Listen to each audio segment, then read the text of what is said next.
Okay, so we saw how we can include a style sheet either as a separate page, or as we saw here in the last video, we can actually do an inline as well. Realize when you're doing a linked style sheet, you can actually have multiple style sheets. So if we look right here in this example here, I've got 1, 2, 3, 4 different style sheets in one website. So maybe there is a specific style sheet that I'm using that I want to include in this one. I also want to have it in another one as well. I already have a style sheet created for that site. Well, I can go have multiple style sheets for one website. Now, if we look here on this example right here, this is what's called an embedded. So what it does is it has the HTML, then the head, and then it has a title, then it has the style, and it says type, text, CSS. Then it goes ahead and has all of the different styles, and then it has the ending style, the ending head, and then we would have the body of our HTML. So the style is at the top of our web page inside of the header, and a style that's embedded. So that takes precedence over a linked. So if we look over here and we talk about block and inline formatting, so here is what example is this? I believe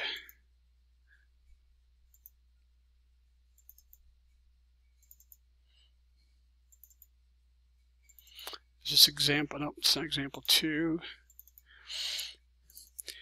So here we look, we see we're embedding a picture inside of our website. Again, if we do a right click and view the page source, we can see that we have, here's our body, here is the H1 tag, here's the image, and again, since it has no path, it's expecting that picture to be in the same place as our HTML file is, and it is. Here we have our alt and our title, and here is the P paragraph. And if we go back and look at, we have no style. So there is no style in this particular, so it's just a native HTML document.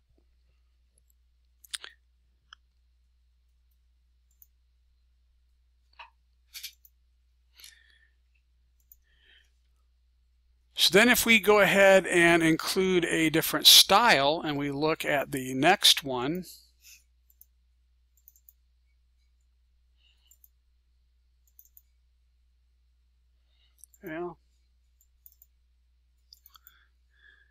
we can see that we have the picture in line with our text.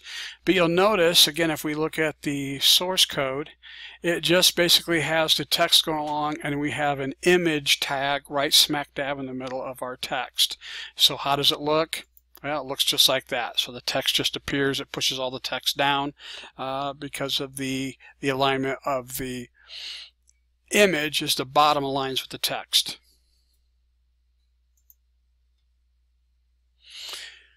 So it talks about none of the standard methods of the use for HTML tags match up with your content, HTML's generic div and span elements. So now we talk about div and span. So these are two tags that really have no purpose. They don't do anything.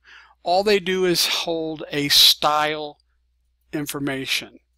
Span is for one object only. Divs are for multiple items.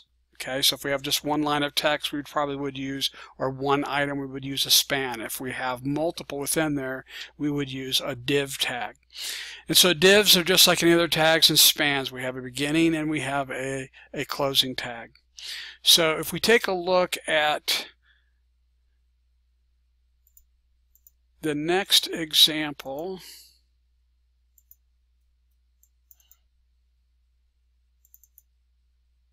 yeah, so here they are. There's a CSS floats to display columns in any order.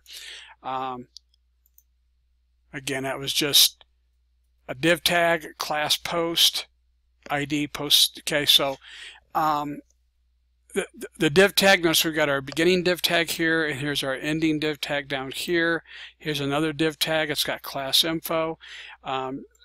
Since this is not really tied to any style sheet, those classes really aren't going to be executed, but that's how we would tie a particular item in a style sheet to a group of items.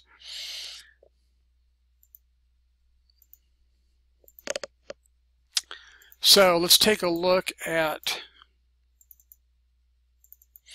so here we have the celebrated jumping frog of Calaveras County, and if we take a look at the source code, here we can see that we have a style within our header.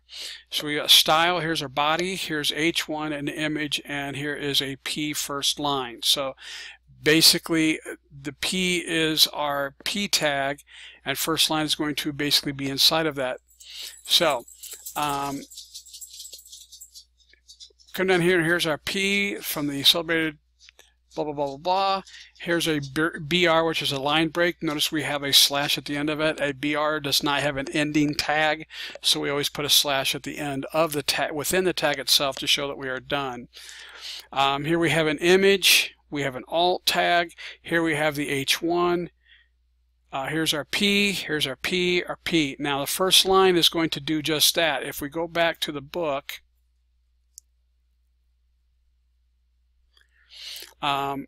we can actually apply, where did I see that?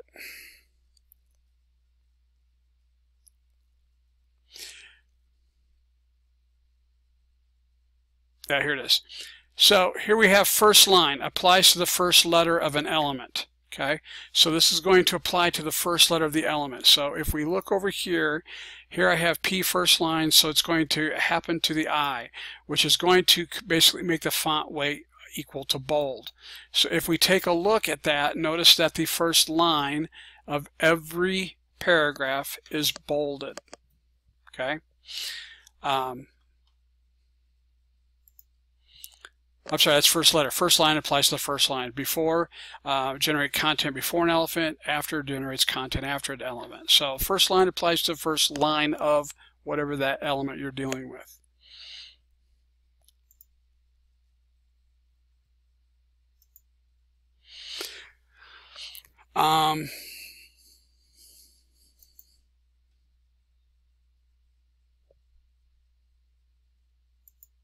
So kind of neat is we actually included the style sheet right within the actual text as opposed to a linked style sheet.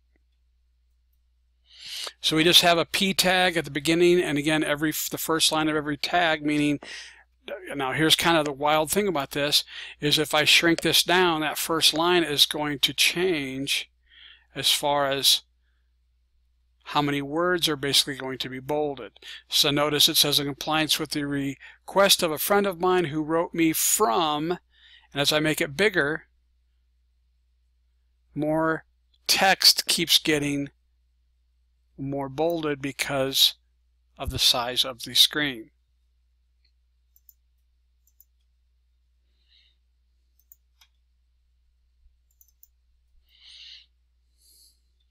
Now we can apply specific styling to specific browsers, and with Internet Explorer we can actually get specific to the version as well. So one of the things we can do is we can use this if statement inside of it looks like a comment tag, but it's got an if inside of it, so it's basically going to work. We call this boilerplating. Allows us to basically get specific to the browser on how it's going to react. So let me take a look at an example.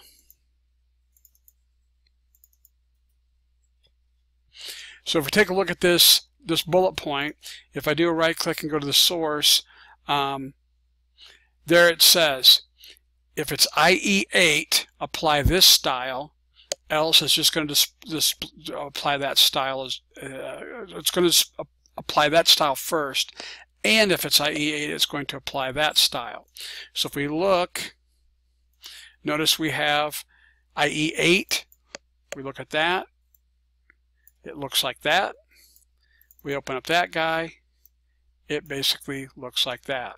Now the way we can force it is I can actually open this within IE.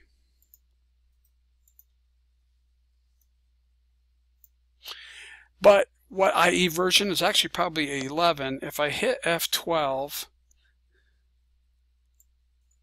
I can actually come down here at the bottom and change that from 11 to 8. And now we can truly see we are now truly displaying this in IE8. So now the IE8 style sheet is being applied here. And if I changed it to 7, notice none of these styling basically gets applied. Or 5, same thing. Now if I come back up here to 9, the style, not the IE8.css, but just the style. Okay.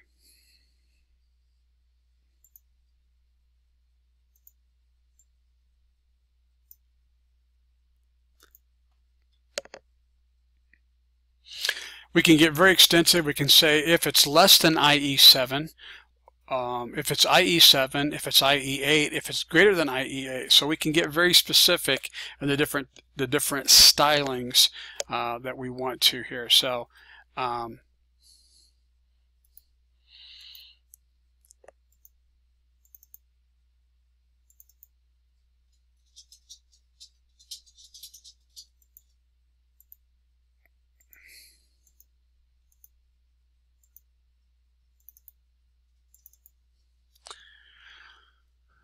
if we look here and I look at my view source, it looks as though we are bringing in the style sheet. So if I go over here and look at style, I'm telling I want the background to be a certain color. And notice that the background is of that certain color.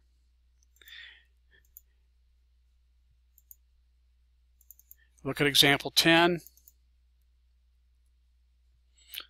If we look at that, now you notice it looks like there's some text underneath of that part right there. So if I look at the style sheet, we can see that we have background colors, that we got position is relative, and top and right. So we're telling it specific where we want that particular item, wherever we use this tag right here, and the background color is going to be EEE, which is I believe a gray. So if we look, there it is. If we look at the view page source, there is the ID tag positioned. Neither it is almost seen, every brief of person. So what happens if I were to resize this? What happens to that text underneath? See, notice that it kind of gets pushed out because this is always going to appear in the same place on the page because it's relative. There's also another one called absolute.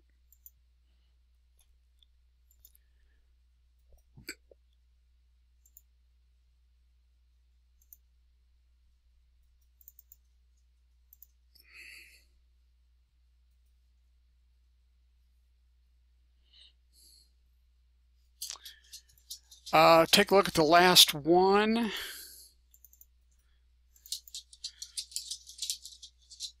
And this is where the picture then also appears over the text. So if we were to look at this code, we would see that it basically has the ID positioned is going to appear in the same place. So we told it we want that text to start here no matter what.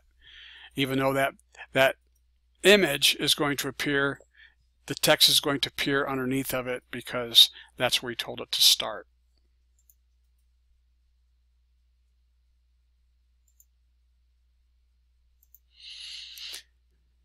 Again, this White House one, if you take a look at it, you can see that it takes a piece of this picture and cut it out. This is actually two pictures. This picture looks like this with this weird design, and then this part is again a separate picture, and we've actually placed that picture in a certain place. So we told it to appear here. We can actually then tell it we want it to be relative or absolute. It says absolute relative, see, absolute position relative places the chunk inside its parent. And then we can tell it specifically, we want the position to be absolute. We want it to specifically have 88 pixels on the top